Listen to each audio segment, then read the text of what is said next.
So we have understood the concept of limit with the help of the sketches, non-existence of limit with the help of the sketches, existence of limit with the help of the epsilon delta argument, non-existence of the limit with the help of the epsilon delta argument.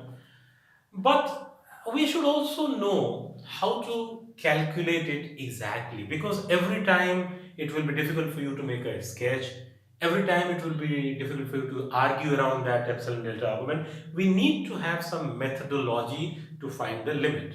Now, that is obviously will derive its foundations from the epsilon delta argument, but here I'll let you know with some examples how to calculate the limit.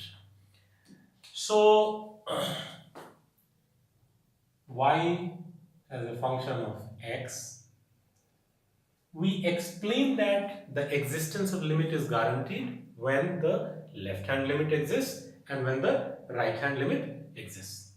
When you have to actually calculate it, so you have to use this process. Limit x tends to a negative fx. If you have to calculate this, limit x tends to a negative fx, what you do, that you replace this x by a minus h in the definition of the function, and let the limit of this move to somewhere when h tends to 0. This is the process.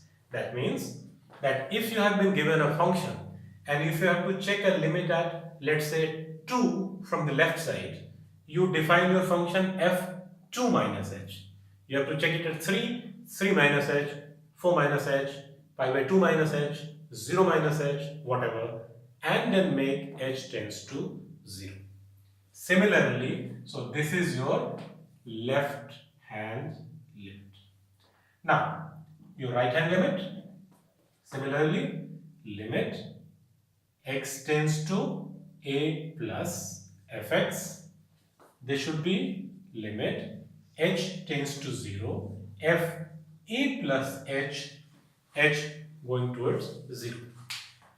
Now, try to reason it out. What we have done, we have increased the function a little, and then here we have decreased the function a little, and then we have checked when that particular increment on the right side, on the left side goes towards 0. So this is the methodology to find the limit. Now, I'll show you its application in some cases when you can get a limit and sometimes you don't get a limit. So first of all, number 1. Function fx, x sine 1 by x. This we have already used, and we explained with the help of a graph that there is a limit of this function when x goes to 0. Now, let me do this with this methodology. Now, do it is very simple. Left hand limit. Now, see, limit x goes to, I wrote here a negative, but here x is going to 0. So it should be what? 0 negative fx. This should be what? This should be limit h tends to 0 f a minus h. Now what is a minus h? Is a in my case is 0. So it should be what? It should be 0 minus h. So this is basically what? This is limit h tends to 0 f minus h. Now what you do? Put this minus h in the function. So this is what? This is limit h tends to 0 minus h sine minus 1 by h. As you know, in the sine function, this minus will go outside, multiply with this minus, make it positive. So this will become limit h tends to 0, h sine 1 by h. Now, you know that sine function moves between plus 1 and minus 1. Now, no matter what value you get here, plus 1 and minus 1, multiply by 0, this will become 0. You can put your value here provided it is meaningful. Now, here it is meaningful because this is 0, this is between minus 1 and 1. So, anything between minus 1 and 1 multiplied by 0 is 0. So, the left side limit is 0. Now, what about the right side limit? Right hand limit. So, this is limit x tends to 0 positive. This is fx. Now, what you should do? This should be limit h tends to 0 f 0 plus h. This should be f 0 plus h.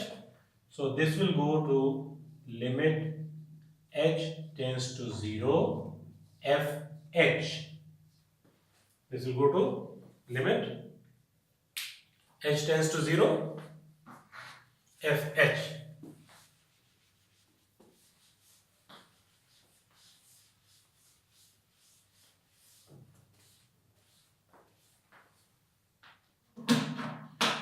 So, limit h tends to 0 f h.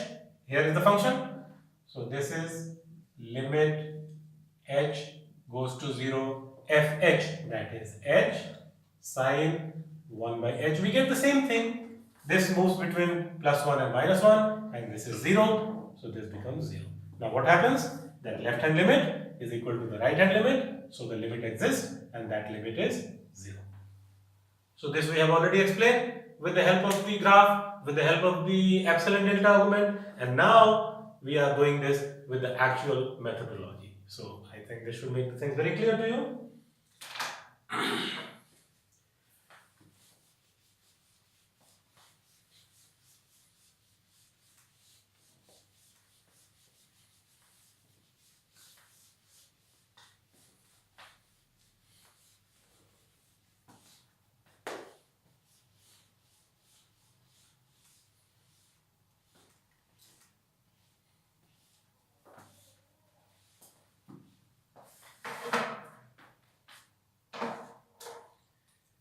I'll take another very interesting function for you.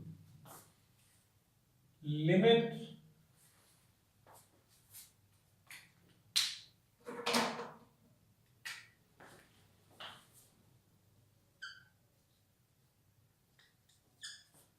x tends to minus 7.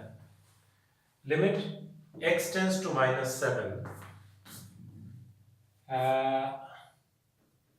Modulus function, the greatest integer function x square plus 15x plus 56 upon sine x plus 8 sine x plus 7.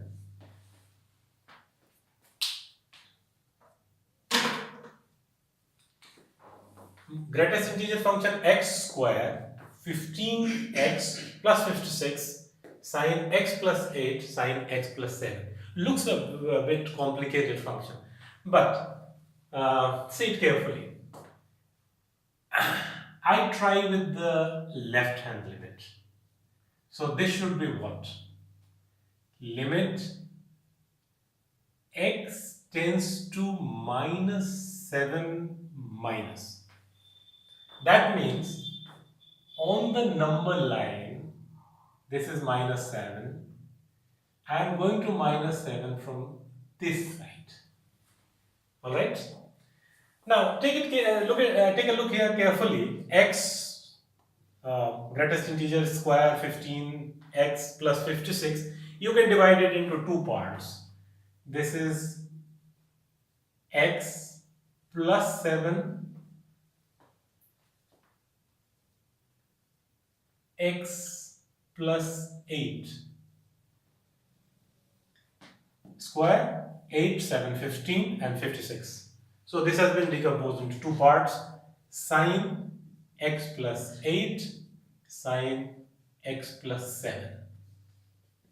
Now, here you cannot directly substitute the values, but apply the logic. Now see here, it's important. Now, if I go to x from the left side, the greatest integer function says that this will become minus 8. This will become what? Minus 8. If you go to minus 7 from left side, it will take the lower value of that, right? The greatest integer lower than that, that will be minus 8.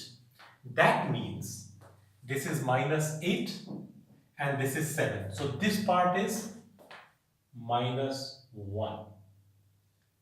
This part is 0. So what happens? This becomes minus 1 and 0. Now see here. Sine x plus 8. X is close to minus 7. Not exactly minus 7. Close to minus 7. So this becomes close to sine 1. So this is sine 1. And what is this? X will be given values close to minus 7. So this will become close to 0. But this will not become 0. So this will not disturb the process. This is close to 0 but not 0. So if it is not 0 in the denominator, you don't have to worry about that. So this part will be tending towards 0. So the total valuation gives me what? The total valuation gives me 0. I hope it is clear.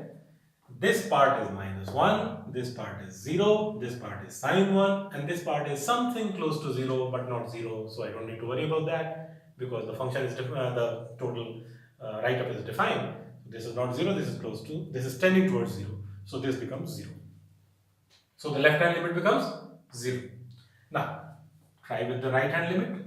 Right hand limit, limit x tends to minus 7. Now you go from the positive side of minus 7. Positive side of minus 7. I mean the right side of minus 7. Positive means I meant the right side of the values to the right of that. Now the greatest integer function tells you that if you go from this side, that is minus 7. What is that? That is minus 7.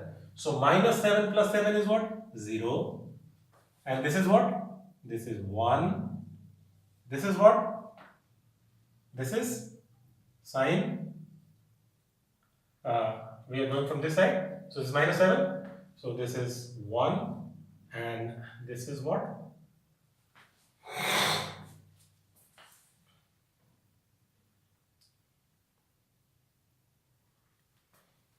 This is again tending towards 0. Now, let's check it again. This is minus 7. Okay, if you go from the right side, this is minus 7. So this becomes 0. This becomes 1. This becomes sine 1. And this again tends to 0. Alright? So the entire value is again 0. So you see that the left hand limit and the right hand limit are equal. So in this case, the limit is again 0.